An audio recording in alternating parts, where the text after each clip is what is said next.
Le Mali prend part à l'édition 2026 de Mining Indaba à Cape Town en Afrique du Sud du 9 au 12 février. Cet événement majeur de l'investissement minier réunit les acteurs du secteur sous le thème « Plus fort ensemble, progresser grâce aux partenaires ». Les investisseurs maliens tenteront de convaincre les multinationales à venir au Mali. Les enjeux de ce rendez-vous annuel avec nos envoyés spéciaux. Qui pourrait essuyer les larmes du fleuve Niger? Cette mer nourricière est aujourd'hui agressée par l'homme. La qualité de l'eau est dégradée, les ressources halieutiques disparaissent. Bref, ce sont les conséquences du dragage. Le gouvernement prend le taureau par les cornes et procède à la saisie et à l'incinération des dragues. C'est le grand format de la rédaction.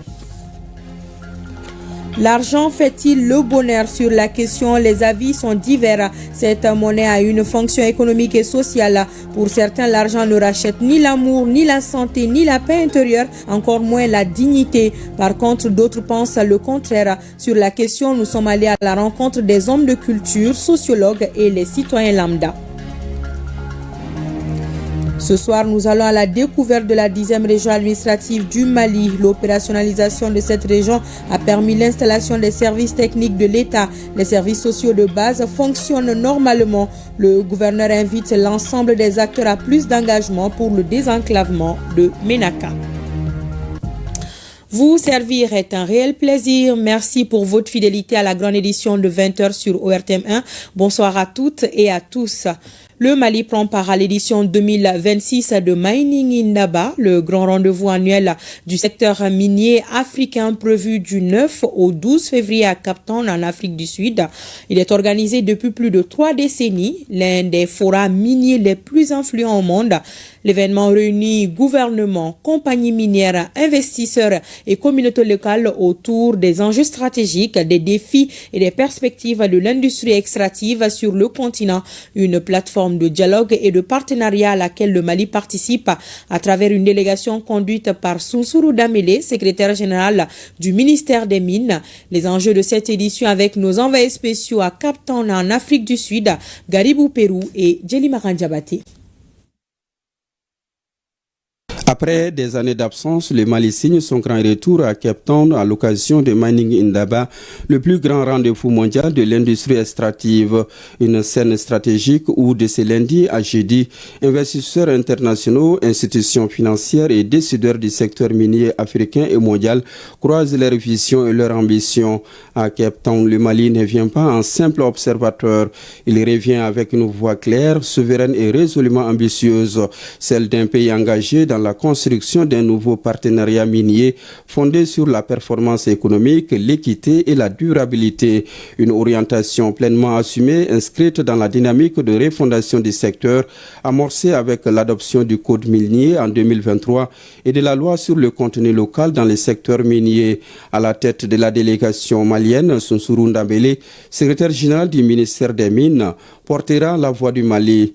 Une parole ferme et responsable, celle d'un État déterminé à redéfinir sa place et à dialoguer d'égal à égal avec les grandes puissances du secteur. Une démarche fondée sur une conviction forte, la valorisation nationale des ressources minières au service du développement. Véritable carrefour de la diplomatie minière africaine, Mining Indaba offre au Mali un espace de visibilité, de négociation et de repositionnement. Les attentes de la délégation sont claires. Il s'agira de présenter un cadre minier rénové, cohérent avec les orientations de l'État et d'adresser un message fort de stabilité, de lisibilité et de confiance aux investisseurs. Un temps fort est particulièrement attendu la journée de mercredi dédiée au Mali. Mais au-delà de la présence, le message est sans équivoque. Le Mali affirme une vision, celle d'un État minier responsable, conscient de ses immenses potentialités et décidé à en faire un levier durable de croissance, de souveraineté et de prospérité partagée. Le Fonds de solidarité nationale apporte un appui conséquent d'une valeur de plus d'1 milliard de francs CFA aux couches vulnérables. Un événement organisé en partenariat avec Coris International. Le don est composé de kits scolaires, vêtements, de kits hygiéniques ainsi que de divers matériels visant à améliorer les conditions de vie des bénéficiaires. La cérémonie a eu lieu ce vendredi en présence de la ministre en charge du développement social. Le reportage de Adam Meiga. Au service de l'action humanitaire au Mali depuis plus de 2 décennies, l'ONG américaine Chorus International fait une fois de plus parler son cœur. Le don ainsi offert aux couches vulnérables a une valeur de plus d'1 milliard de francs CFA. Depuis 2005, à travers le FSN, elle assiste les populations maliennes à travers son programme d'aide matérielle. Composé de couvertures, des kits scolaires, des savons, des trousses d'hygiène, de l'aide. La valeur de la donation de cette année 2026 se chiffre 1 milliard 688 millions 255 849 francs CFA. Cette enveloppe substantielle vient essuyer les larmes de milliers de Maliens vivant dans des conditions précaires. Un élan de générosité. Il est devenu une tradition pour le Fonds de solidarité nationale de lancer chaque année des signaux forts à l'endroit de ses couches pour maintenir en marche le moteur de son développement durable.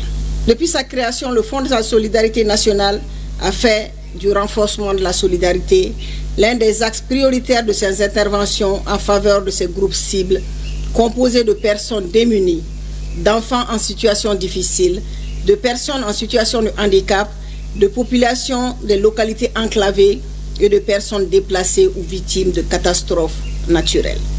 Je loue le ciel pour ça, alhamdulillah, de nous avoir montré un jour pareil.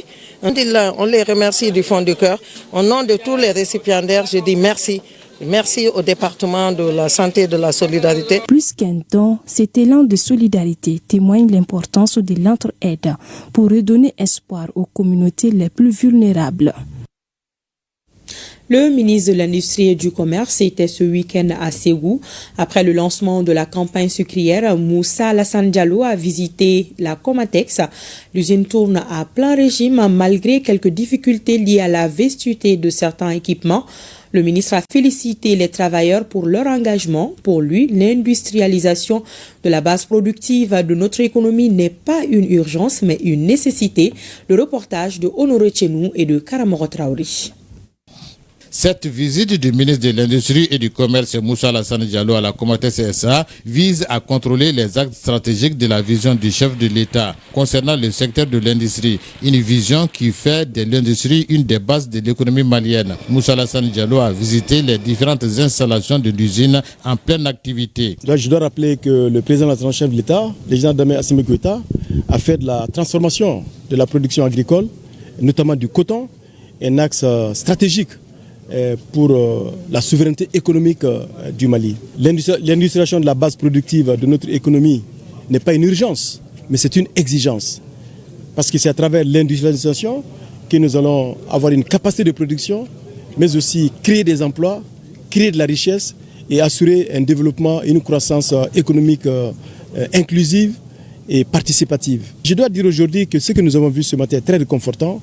Toutes les usines, toutes les machines sont en marche, la production est en cours. Certes, il y a des difficultés que nous allons examiner et apporter les solutions qui sont nécessaires, mais la grande satisfaction, c'est qu'aujourd'hui, nous arrivons à la fois à assurer la continuité de la production, mais aussi à maîtriser l'ensemble des contraintes qui se posent à cette production-là. Cette usine a besoin d'une restructuration et les autorités y travaillent, a signalé le ministre. La Comatex doit passer par 3 phases après son ouverture. La première phase, c'était le démarrage des activités. Cette phase a eu lieu. Aujourd'hui, les usines ont démarré, le personnel a repris du travail et nous venons d'aborder la deuxième phase de la restructuration de la Comatex. Et cette deuxième phase repose sur la relance des activités au niveau de la Comatex, mais aussi et surtout la restructuration financière, l'organisation de la gouvernance et toutes choses qui doivent être de nature à assurer la production, la productivité et la compétitivité de l'entreprise. L'usine est très vieille. L'usine date de 68. Et aujourd'hui, le problème qui est posé, cette vétusté nous empêche de faire face à la demande nationale. Mais qu'à cela ne tienne, nous allons tout mettre en œuvre, surtout avec la résilience des travailleurs. Des échanges avec le personnel ont sanctionné la visite du ministre de l'Industrie et du Commerce à la Comatex SA. SOS pour sauver le fleuve Niger, victime d'agression par les êtres humains.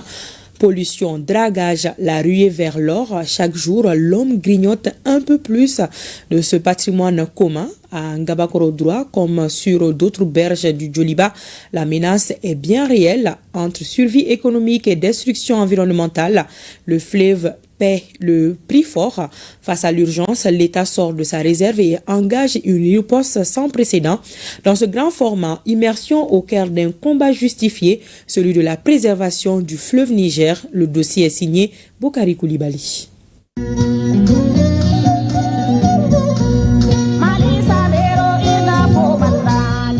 Le fleuve Niger, Djoliba pour les intimes, une artère nourricière qui fait vivre des millions de personnes le long de ses rives. Mais aujourd'hui, ce géant d'eau douce est à l'agonie, agressé par l'homme et ses propres activités.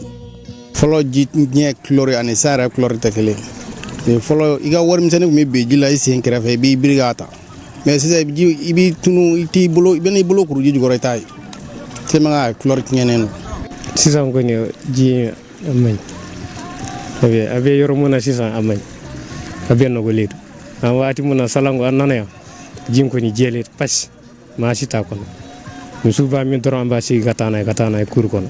Autrefois, l'eau du Niger se buvait sans crainte. Elle faisait vivre les hommes, abreuvait le bétail, nourrissait les poissons. Aujourd'hui, cette même eau est devenue une menace silencieuse. Les hommes, la faune aquatique et l'environnement paient un lourd tribut. Les impacts de la pollution sont visibles, alarmants, parfois irréversibles.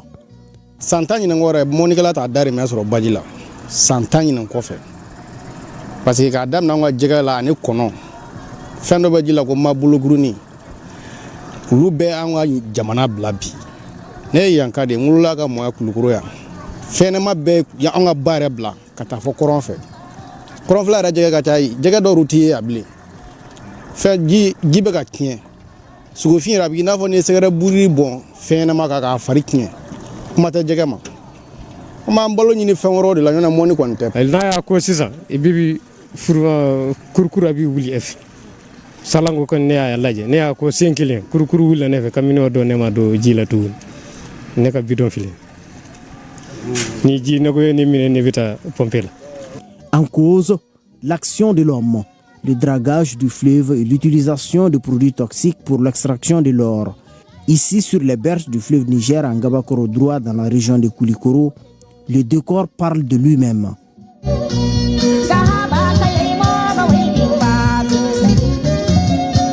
Devenu le gagne-pain de certains, le dragage reste pourtant formellement interdit par les textes en vigueur.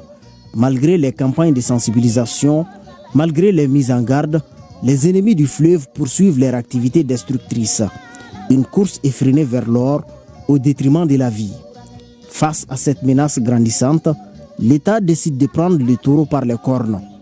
Après la pédagogie, place à la fermeté. À travers une opération coup de poing, plus d'une centaine de dragues sont saisies, puis incinérées. À Koulikoro, nous avons incinéré 24 dragues. À Yanfolila, c'était une trentaine. Et une quinzaine de cracheurs à Bougouni. Hier, nous avons incinéré une trentaine. Et aujourd'hui, nous sommes en train de les rassembler encore. Nous espérons aller jusqu'à 40, s'il plaît au bon Dieu. En tout cas, dans ce secteur, toutes les dragues qui sont là, nous allons les rassembler et les incinérer. Il n'y a rien à faire. Pour échapper à la vigilance des autorités, certains exploitants clandestins ont tenté de dissimuler leurs machines dans les buissons ou en pleine forêt. Mais la détermination des équipes engagées n'a laissé aucune place à la ruse. La racine, c'est les fabricants. Nous avons détecté tous les ateliers de fabrication. Ils vont répondre devant la loi.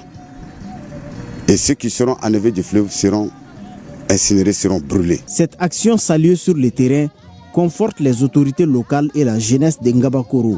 Depuis plusieurs années, elle multiplie les initiatives de sensibilisation sur les dangers du dragage. À peu près, il y a des mois en ce moment, nous on avait commencé, moi, y compris le maire, les commandants de brigade, on avait commencé à faire des missions conjointes. On a même parti les voir jusqu'au niveau de Salah pour essayer d'arrêter ces travaux ignobles dans notre commune. Aujourd'hui, si l'État est présentement chez nous aujourd'hui dans la commune, on peut leur dire qu'ils ont fait ce qu'il fallait faire. Long de plus de 4200 km, le fleuve Niger est le troisième plus long cours d'eau d'Afrique de l'Ouest. Il prend sa source en Guinée, traverse le Mali, le Niger et termine sa course au Nigeria. Véritable pilier du développement économique, agricole et social, il est bien plus qu'un simple cours d'eau. C'est un héritage commun. Aujourd'hui, l'État dit stop, car au-delà de l'or, ce sont des vies, des écosystèmes et l'avenir des générations futures qui sont en jeu.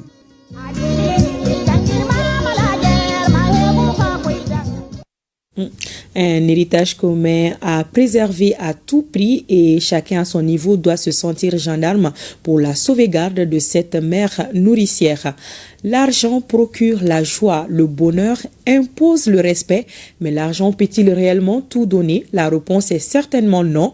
Pour les avertis que sont les traditionalistes et les sociologues, l'argent ne peut racheter ni l'amour, ni la santé, ni la paix intérieure, encore moins la dignité. Et ce n'est pas tout.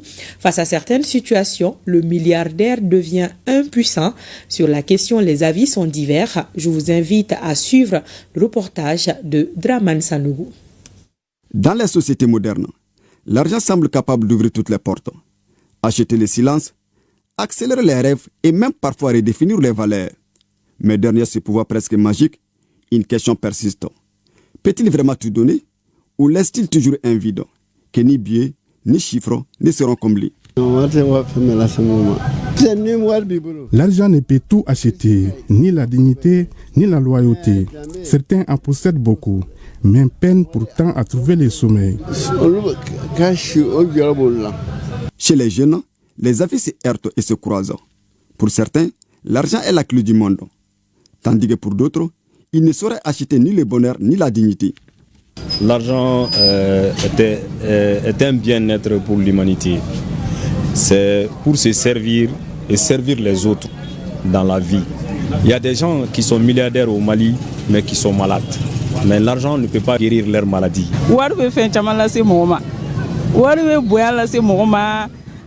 L'argent s'impose aujourd'hui comme le principal passeport social. Celui qui en dispose gagne en considération, tandis que celui qui en manque se heurte souvent à l'indifférence.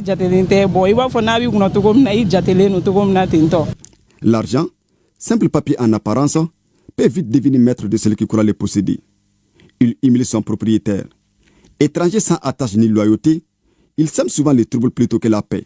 L'argent est un étranger que l'on peut considérer comme un cheveu dans la soupe. C'est un anti-valeur qui est venu gâter les valeurs, qui est venu les gangréner. Ma société traditionnelle ne connaît pas l'argent.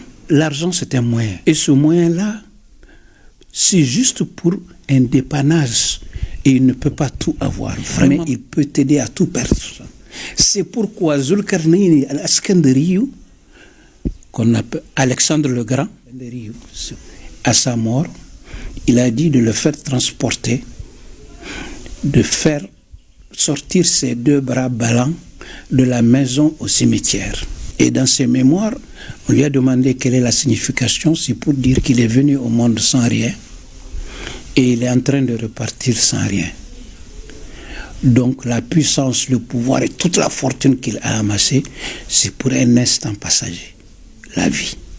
Derrière chaque transaction se cache un rapport de pouvoir, une hiérarchie, parfois une fracture sociale.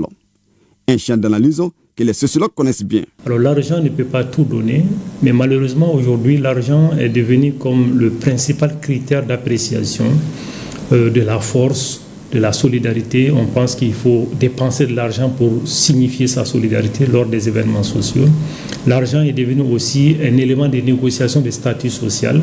Celui qui en a un statut beaucoup plus rehaussé que celui qui n'en a pas.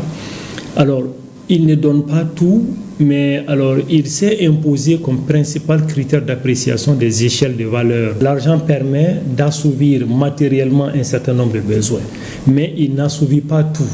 Il y a des besoins de spiritualité, il y a des besoins d'humanité, il y a un certain nombre de besoins que l'argent ne peut pas assouvir. Entre fantasme des richesses et réalité du pouvoir d'achat, L'économiste vient remettre les pendules à l'heure des chiffres. L'argent a une fonction économique mais aussi sociale parce que l'argent c'est quoi? Ça nous permet de subvenir à nos besoins fondamentaux d'abord. Mais ça vous permet aussi d'investir ou de financer des activités. Mais évidemment, tout dépend de votre état d'esprit et de vos revenus. Il y a des choses que l'argent ne peut pas acheter. La santé, l'argent ne peut rien résoudre par rapport à cela, par rapport à certaines maladies. Donc, il y a une citation célèbre d'une reine d'Angleterre qui était sur son lit de mort et qui disait qu'elle donnerait toute sa fortune pour être en bonne santé. Au bout du compte, l'argent facilite la vie, ouvre des opportunités et rassure les lendemains.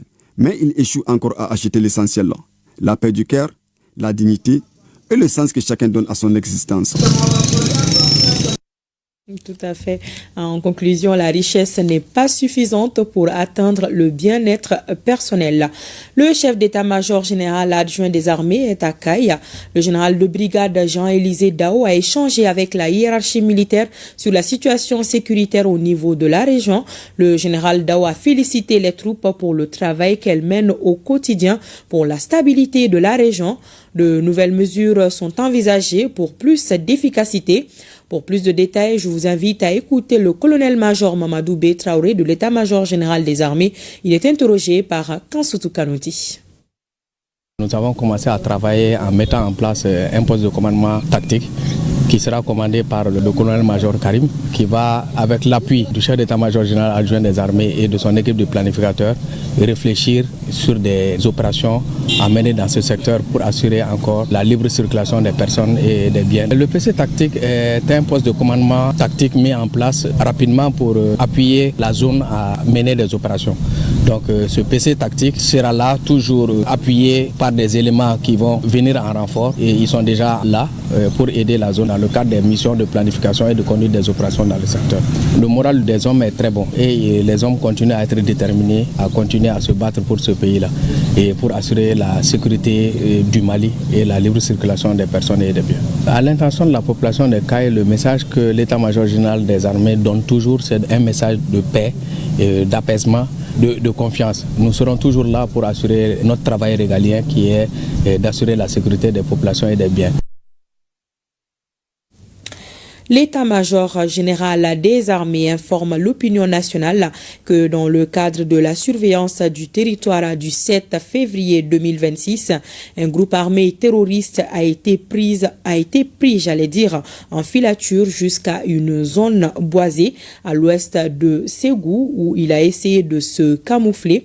La quinzaine d'individus a été ciblée et frappée avec succès. Une deuxième frappe a neutralisé une dizaine de terroristes avec leur logistique au bord d'une pirogue tentant d'accoster à l'ouest de Ségou sur la rive gauche du fleuve Niger. Dans la même zone, un autre groupe d'une dizaine de terroristes à moto a été repéré et neutralisé avec succès. Le chef d'état-major général des armées rassure que la recherche et la neutralisation coordonnée des terroristes continuent sur l'ensemble du territoire. Et à suivre dans nos programmes après Défense citoyenne, un magazine qui retrace les 50 ans de vie de l'armée de l'air, un jubilé d'or qui est loin d'être un fleuve tranquille. Aujourd'hui, l'armée de l'air est dotée d'équipements sophistiqués qui lui permet d'engager des résultats dans la lutte contre le terrorisme. 50 ans au service de la nation, un magazine réalisé par Abdoulaye Sako de la DIRPA. Je vous propose de suivre un extrait. Chaque soir, nous, on regarde dans Facebook et autres s'il y a eu des victoires. Quand on dit vecteur aérien, surtout moi, quand je vois un texte, je regarde. S'il y a vecteur aérien ou s'il y a, frappe aérienne, je suis très content. Je dors bien. Ce que je vois, franchement, me donne, ce n'est pas de l'espoir, mais m'amène à être encore plus fier. L'armée de l'air a évolué plus de 300%. On est vraiment une armée de l'air au vrai sens du terme actuellement.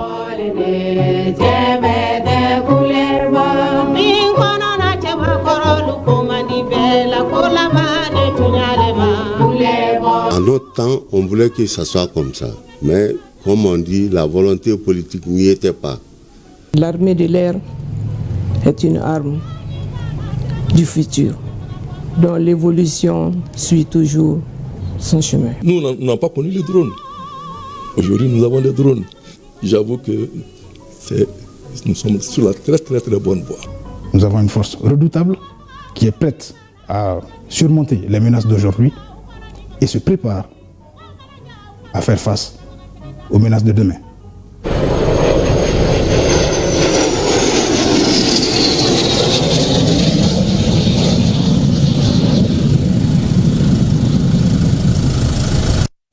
Voilà, un magazine à suivre ce soir dans nos programmes après Défense citoyenne. Un mot sur la politique de formation des forces de défense. À Ménaka, 47 stagiaires ont bouclé leur formation en brevet d'armes 1 et 2 et désormais ils devront être plus efficaces dans le commandement. Le reportage de Chirfi Moulay Aïdara. Ils sont 47 stagiaires du sous-secteur Fama de Ménaka, bouclant leur formation en brevet d'armes et certificat interarmes, répartis comme suite: 10 BA2, 16 BA1 et 21 au certificat interarmes. 3 mois durant, ces éléments issus de l'armée de terre, de la garde nationale, ont été formés sur des savoir-faire et savoir-être techniques et tactiques individuels et collectifs pour pouvoir remplir les fonctions de chef de section. La formation militaire tend à développer le sens du service, de l'esprit de solidarité. Elle prépare les chefs à l'exercice de l'autorité, les subordonnés à l'exécution des ordres, les unités à l'action cohérente. Les éléments sont suffisamment outillés à faire face désormais à leurs missions et responsabilités sur le terrain. Je remercie d'abord la hiérarchie militaire, plus précisément à Ménaka, parce que c'est toute une première fois que Ménaka avoir un centre mixte de formation. Vraiment, ça a été une formation excellente pour nous, les futurs chefs de section, les futurs sous-officiers adjoints et les futurs chefs de groupe. Le centre mixte de Ménaka offre des connaissances théoriques et pratiques avec un effort particulier sur la dynamique opérationnelle du mouvement pour répondre aux besoins par arme et par spécialité. Dans le besoin de consolider les acquis, les stagiaires ont été soumis à un exercice pratique de synthèse regroupant toutes les formations du centre. La remise des attestations aux stagiaires suivie d'un défilé militaire a mis fin à la cérémonie. Nous restons avec Chirfi Moulay Aïdara pour découvrir les atouts de la 10e région administrative du Mali. La région de Ménaka poursuit sa dynamique d'opérationnalisation avec l'installation progressive des services techniques de l'État. Les services sociaux de base désormais présents fonctionnent normalement grâce aux efforts des autorités de la transition. Une évolution saluée par le gouverneur de la région qui appelle à un engagement accru des acteurs régionaux et partenaires techniques et financiers pour le désenclavement total de Ménaka, suivant ce grand format. L'opérationnalisation de la région de Ménaka s'accélère avec la présence des services sociaux de base, notamment la sécurité, la douane, la santé, l'éducation et l'agriculture figurent parmi le secteur fonctionnel grâce à l'engagement des ressources humaines dévouées. La région de Ménaka couvre une superficie de 80 000 km² environ, composée de 6 cercles, 18 arrondissements et 28 communes. Alors la région aujourd'hui vient de se relever d'une crise comme tout le Mali entier, mais qui a eu des impacts un peu négatifs. Mais il faut se dire qu'elle commence à se relever. Malgré ces difficultés, le système éducatif fait preuve de résilience avec un effectif total de 19 680 élèves, dont 8 559 filles. Notre objectif, c'est de pouvoir récupérer l'ensemble de ces élèves. L'ensemble de ces élèves qui, nous savons, sont là à Ménaka, mais il faut réunir beaucoup de conditions, nous avons beaucoup de défis pour qu'ils puissent réellement tous essayer de fréquenter l'école. Malgré certaines contraintes, les responsables s'emploient activement à garantir aux enfants l'accès à leurs droits fondamentaux, notamment à l'éducation. Maintenant, ces enfants à l'école, je crois que c'est toujours un plus pour le développement de la nation, parce que c'est eux les futurs acteurs du développement de la nation. Les autorités administratives sont installées dans l'ensemble des chefs-lieux de la région. Le gouverneur, le colonel-major Lansana Konaté est pleinement conscient des défis auxquels la région est confrontée. Donc, je sollicite quand même que l'accès soit facile. Et l'accès facile, ça passe par la route, ça passe par la sécurité, ça passe par la piste d'atterrissage. Et ce sont les hautes autorités qui ont les gros moyens qui pourraient nous appuyer pour que la région puisse être accessible. Côté sécuritaire, les responsables des forces de défense et de sécurité initient des journées portes ouvertes pour expliquer aux populations les missions de sous-secteur Fama. À celles-ci s'ajoutent des actions civilo-militaires pour renforcer la confiance et la collaboration Fama-population. Cette obligation de résultat n'est pas au-dessus de nos moyens. Il suffit juste pour les civils, dans un esprit de complémentarité, de soutenir davantage leur armée et pour les militaires de prendre davantage conscience dans nos rangs des défis sécuritaires et de mutualiser les moyens mis à notre disposition en parfaite harmonie avec les populations pour lesquelles nous avons été déployés. La volonté farouche de l'administration d'honneur a implanté la douane sur toute l'étendue du territoire malien pour mobiliser les ressources d'où qu'elles sont. Notre collaboration avec la population est formidable. Ceci est corroboré par le fait qu'effectivement le système d'alerte fonctionne. Nous avons une protection civile qui est disponible 24 heures sur 24 heures, tous les jours, qui est bien opérationnelle. C'est de bien vouloir alerter la protection civile en cas de feu.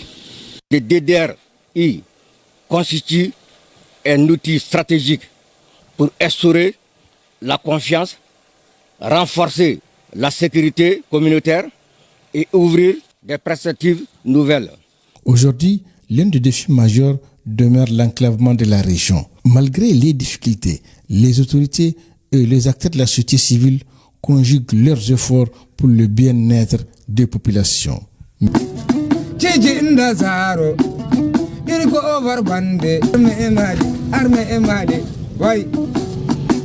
Toujours c'est comme ça.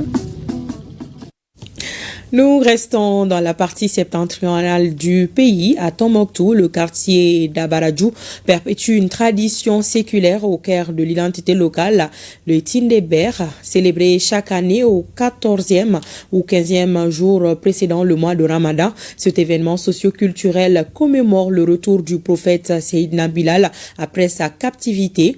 Entre rites symboliques et danse du Bélédjé, la population de la cité des 333 saints se mobilise massivement pour vivre ces moments forts de mémoire, de foi et de communion. Le sujet a intéressé Najim Baba Sissé et Maouloud Tandina. On regarde. Plusieurs rites entourent le Tindéber ou la libération du prophète Seydina Bilal des mains des mécréants.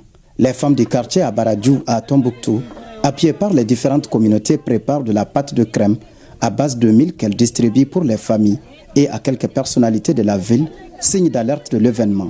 Les jours de Seydina Bilal est une grande joie pour nous. Nous avons hérité cette tradition de nos vieux parents.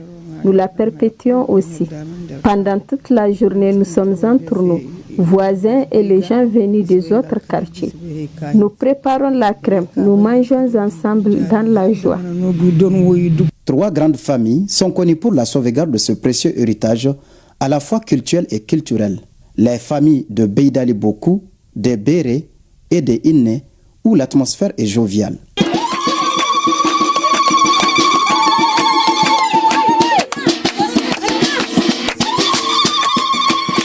La préparation de la pâte de crème se déroule dans une cohésion suivie de la danse du Bélédjé, magnifiant le retour du prophète Seydina Bilal parmi les siens après sa captivité. Ici, pas question d'âge ni de statut, tout le monde est confondu dans la danse du Bélédjé.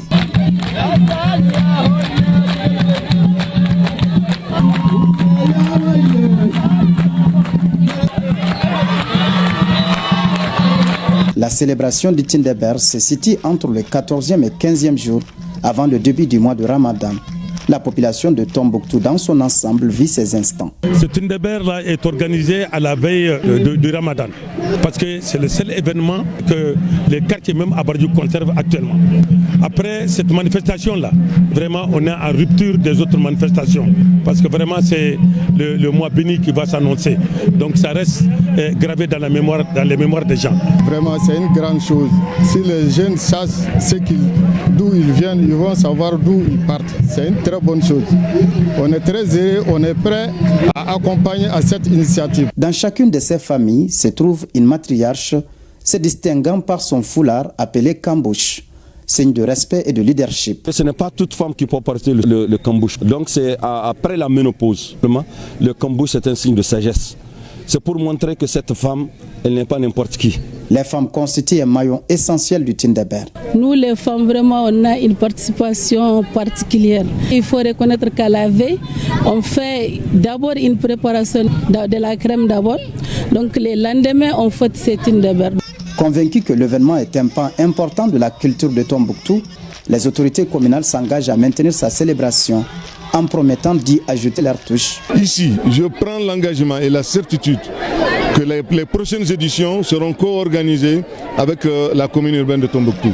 Cela va faciliter l'appropriation de cet événement à toute la population de Tombouctou, mais en impliquant également tous les quartiers de la ville de Tombouctou. Ce n'est pas un événement d'Abaradiou, ça se tient à Abaradiou. La célébration du Tindeber se clôture par l'accompagnement du Wedji, c'est-à-dire la marraine, par des youyou jusqu'à son domicile.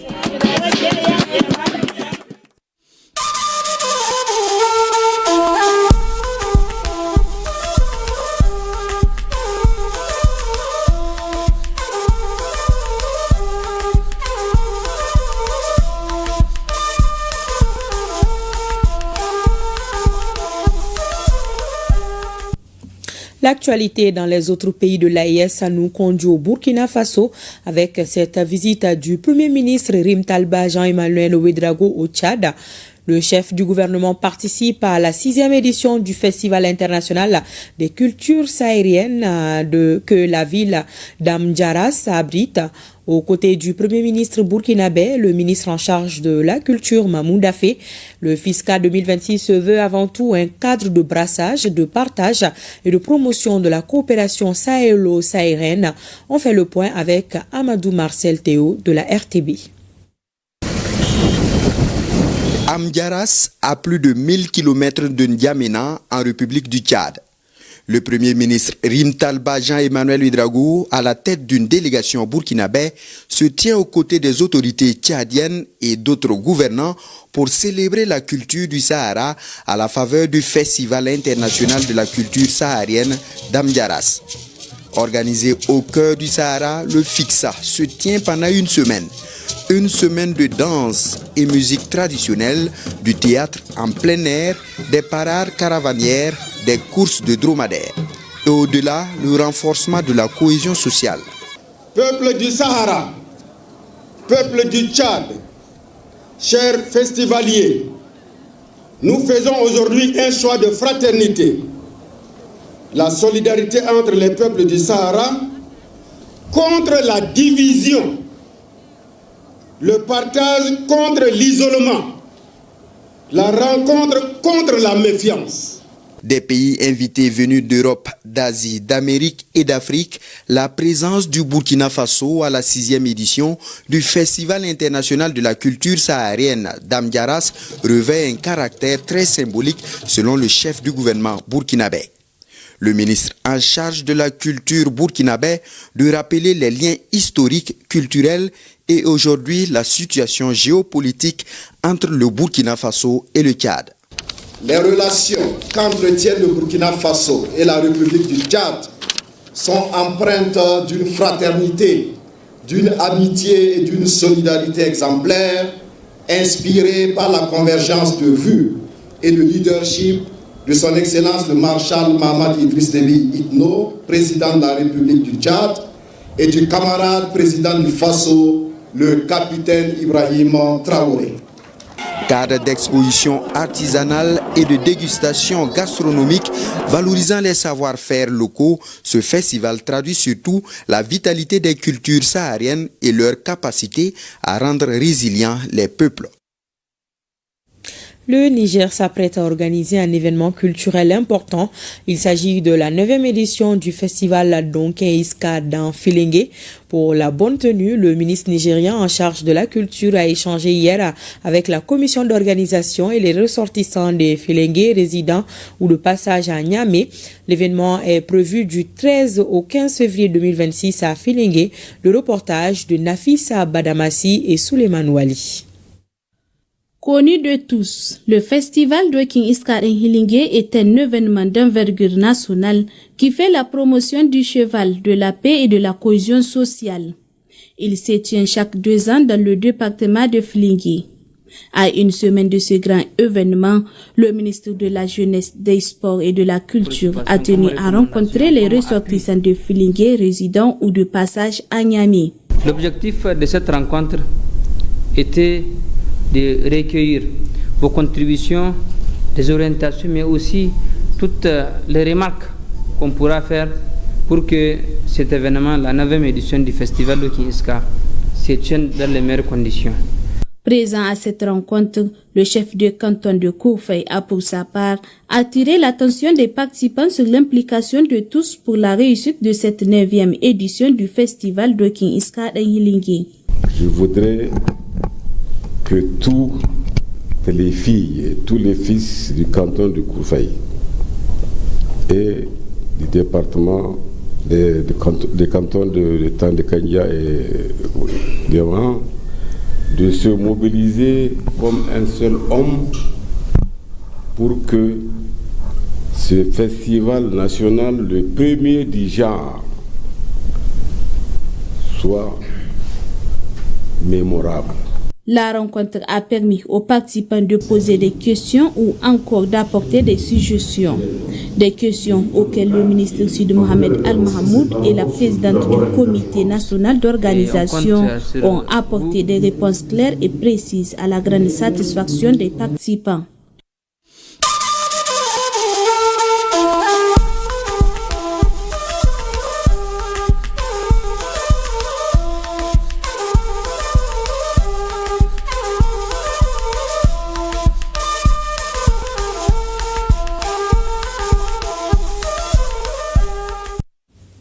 Retour à l'actualité nationale pour rester dans le domaine de la culture.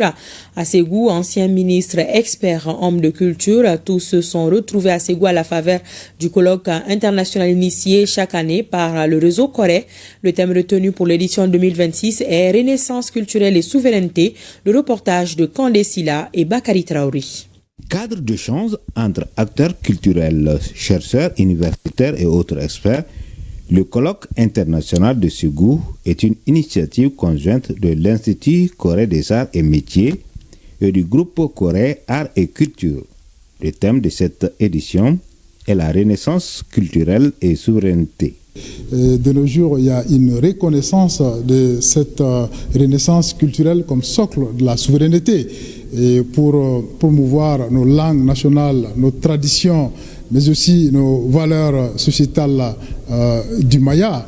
Et la Renaissance comme socle de la souveraineté, mais aussi pour restaurer notre fierté nationale. 6 panels et de panélistes nationaux et internationaux sur place ou en ligne vont débattre des enjeux liés à la culture et à la souveraineté à travers des thématiques comme les langues et la dimension spirituelle de la renaissance culturelle et la souveraineté au Mali, mais aussi la refondation de l'État et souveraineté, l'ambition de la renaissance africaine. Il se trouve que si vous enlevez la refondation de la mission de la transition, qu'est-ce qui reste? Nous vivons une période de transition, mais c'est parce que nous avons eu un besoin de refonder notre État. C'est ça le contenu et la mission de cette transition politique. Et nous comprenons que la refondation de l'État est intimement liée à la question de la souveraineté nationale. Je voudrais me féliciter de ce que le colloque de Ségou s'invite et invite au-delà des frontières maliennes en saluant la présence à nos côtés d'éminents hommes de culture et des sciences venus du Mali, d'Afrique et d'ailleurs. Cette présence est la preuve que la culture permet d'escalader le mur de la paix érigé à l'international autour du Mali. 2 journées d'échange qui constituent sans nul doute un tremplin pour dégager un prototype d'identité culturelle capable de soutenir la refondation, voire le renouveau du Mali.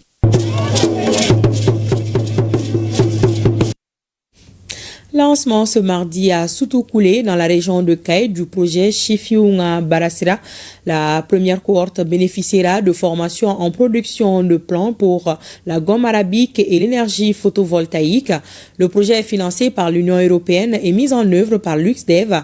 Il a pour objectif de contribuer à l'insertion socio-professionnelle des jeunes déscolarisés, les personnes en situation de handicap et les migrants de retour à travers des formations et des stages depuis la Cité des Rails, le reportage de Kabadjara. Cette première cohorte de formation qualifiante en production de plantes pour la gomme arabique et l'énergie photovoltaïque lancée officiellement ce mardi dans la Cité des Rails est une initiative du projet Chifiunga Barassira mise en œuvre par l'UXDEF, agence luxembourgeoise pour la coopération au développement et financée par l'Union européenne. Ils sont 100 jeunes à bénéficier de cette formation. C'est un projet qui est présent dans les 4 régions du Mali, notamment Kaye, Koulikoro, Sikasso ainsi que le district de Bamako, sur une durée de 54 mois, avec un budget total d'11 millions d'euros et un objectif d'insertion de 6600 jeunes au total, dont 1875 dans la région de Kaye.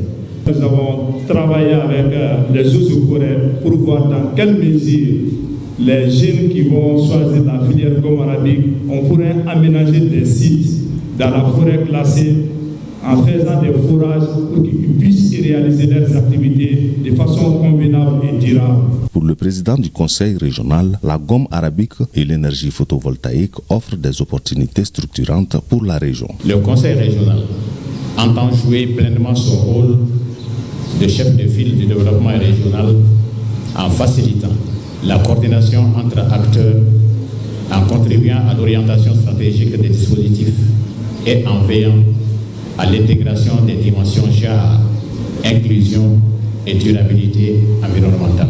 Aux jeunes bénéficiaires, je vous adresse un message de responsabilité et de confiance. Rappelons que projet Chifiunga Barassira, ou le chemin des jeunes vers l'emploi, a démarré le 1er avril 2025 et sera clôturé le 30 septembre 2029. En troisième région, plus de 113 millions de francs CFA, c'est l'enveloppe investie par l'UNICEF pour la réalisation d'infrastructures dans des établissements scolaires de la ville de Sikasso. Si le premier a été entièrement reconstruit et équipé, le second est réhabilité de 14 salles de classe équipées de tables-bancs et des latrines. On en sait davantage sur les conventions de ce partenariat bénéfique entre l'UNICEF et les autorités régionales dans ce reportage de Moussokoro Sérémé et de Alissa Nogo. 6 salles de classe entièrement équipées en mobilier scolaire et de bureaux, des latrines modernes pour élèves et personnel enseignant, un bloc bureau-magasin, une bibliothèque, un loge gardien et des murs de clôture. C'est le nouveau visage de l'école Mankouranissé, autrefois en état de dégradation très avancée et identifié parmi les établissements sinistrés des inondations de 2024. Créée en 1971, l'infrastructure réalisée en seulement 2 mois est le fruit d'un plaidoyer engagé par les autorités régionales auprès de l'UNICEF pour améliorer durablement les conditions d'apprentissage des enfants. Il témoigne de notre engagement collectif en faveur de l'éducation, pilier fondamental du développement durable et socle de toute société prospère. Elle est un symbole d'espoir, une promesse pour les générations futures et un investissement durable pour le développement humain de notre région. Ce qui est bon pour le bien-être de l'enfant l'est également pour ses parents et pour sa communauté. C'est fort de cette conviction que nous œuvrons inlassablement pour que les enfants du Mali aient accès à une éducation de qualité qui constitue l'un de leurs droits fondamentaux. La reconstruction de l'école Mankouranissé est un investissement de plus de 84 539 000 francs CFA, dont 85,31% de l'UNICEF et une contribution significative de la mairie de la commune urbaine de Sikasso à hauteur de 12 421 000 francs CFA. Aujourd'hui, nous pouvons dire que les élèves peuvent être dans un endroit agréable. C'est pourquoi nous mettons un accent particulier dans l'investissement au niveau de l'école parce que nous pensons que c'est un pan pour atteindre la santé. Elle contribue à l'amélioration de la qualité des apprentissages, à la réduction de la surcharge des classes et à de meilleures conditions de travail pour les enseignants. À cette cérémonie d'inauguration, des attestations de reconnaissance sont décernées par la population de Mankouranissé aux autorités et partenaires, dont un chihuahua pour la chef de l'exécutif. Un événement couplé à la visite des écoles B1 et B2 du groupe scolaire Omar Keleti Berti, où l'UNICEF a aussi investi plus de 41 millions de francs CFA dans la réhabilitation et l'équipement de 14 salles de classe et des blocs de latrines. Pour 2026, les administrateurs de l'hôpital Angadumbo Moulay Touré de Gao revoient à la hausse le budget de l'établissement qui dépasse le milliard. Ils étaient réunis à la faveur des travaux de la 22e session ordinaire du conseil d'administration. Au cours des travaux, les administrateurs ont déploré l'absence de certaines spécialités. C'est ce que nous dit Sambari Aïdara. Les travaux de cette 23e session ordinaire du conseil d'administration de l'hôpital Angadumbu Moulay Touré de Gao se sont ouverts en présence de l'ensemble des membres requis à sa tenue. Il s'agit pour les administrateurs de valider le procès verbal de la session précédente, de passer au peigne fin le rapport d'activité 2025 avant de se pencher sur les perspectives de 2026. L'année 2025 a été fortement marqué par le processus de validation du projet d'établissement qui est une grande étape visant à améliorer significativement la fluidité de notre service et qui trace l'avenir et la vie de l'hôpital de Gao. Le bilan de l'exercice 2025 est globalement satisfaisant selon le président du conseil d'administration. Le taux général de réalisation des activités médico-techniques est satisfaisant avec 113,50%. Nous avons également constaté une baisse de la mortalité maternelle hospitalière courant l'année 2025. Ce résultat satisfaisant et encourageant nous réconforte beaucoup, et ce malgré les conditions de travail difficiles du personnel de l'hôpital et les difficultés liées à l'absence de certaines spécialités et l'acheminement des médicaments essentiels et autres produits de santé. Les responsables de l'hôpital ont le désir ardent de mettre en œuvre les recommandations de cette 23e session afin de répondre aux aspirations des populations conformément à la volonté de nos plus hautes autorités. Nous comptons avec l'ensemble du personnel de l'hôpital renforcer l'hygiène. Qui parle de l'hygiène parle bien entendu la qualité des soins. Nous allons vraiment améliorer l'accueil cette année. Parce qu'un malade bien accueilli est à moitié traité. En marge des activités de la session, les autorités régionales ainsi que les responsables du ministère de la Santé ont visité et inauguré certaines unités réalisées et équipées par le CICR.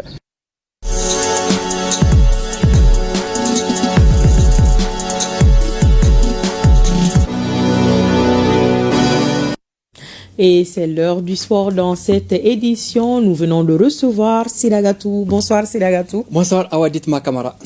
Alors, Ligue des champions, le Stade malien de Bamako, dans le groupe D, fort de sa victoire, 1-0 ce dimanche devant les Tunisiens de l'Espérance sportive, se qualifie avec brio pour les quarts de finale. C'est Lagatou. Oui, le but de Daouda Koulibaly à la 54 minutes au parfum de bonheur a suffi au Stade malien de Bamako pour battre non seulement l'Espérance sportive de Tunis, mais valider le ticket de la qualification en quart de finale de la Ligue des Champions.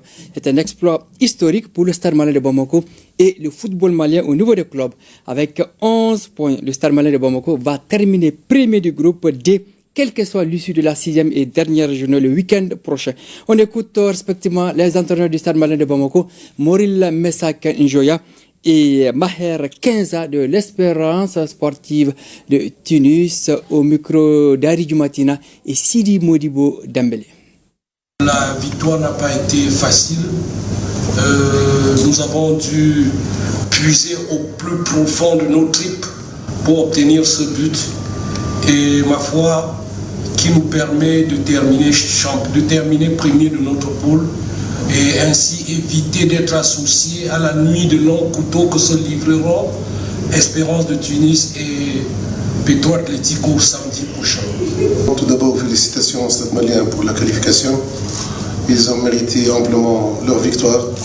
Ils ont mérité leur qualification. On n'a pas mérité de gagner. C'est la meilleure équipe sur le terrain qui a gagné le match.